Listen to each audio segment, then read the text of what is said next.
இன்னைக்கு நம்ம வீட்டில் என்ன லஞ்சுன்னு பார்க்கலாம் வாங்க. இன்னைக்கு நம்ம வெளியில் வந்த சாப்பாடு சிக்கன் 65 பிரியாணி கட் பண்ணிக்கலாம். நம்ம தால்ச்சா, அதுக்கு சைட் டிஷ்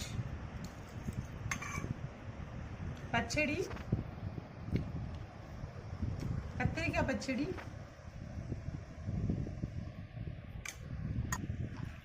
அவரைக்காய் பொரியல், வெள்ளை கலர்ல ரைஸ் இல்லாம எப்படி இருக்கும்? வெள்ளை சாதம், அடுத்தது ரசம்,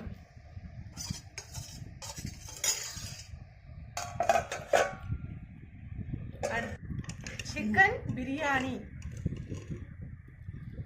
வீட்டில் செய்த சிக்கன் பிரியாணி. வாங்க சாப்பிடலாம். நம்ம வீட்டில் செஞ்ச சிக்கன் பிரியாணி சுட சுட சாப்பாடு எல்லாம் ரெடியா இருக்கு. வாங்க சாப்பிடலாம்.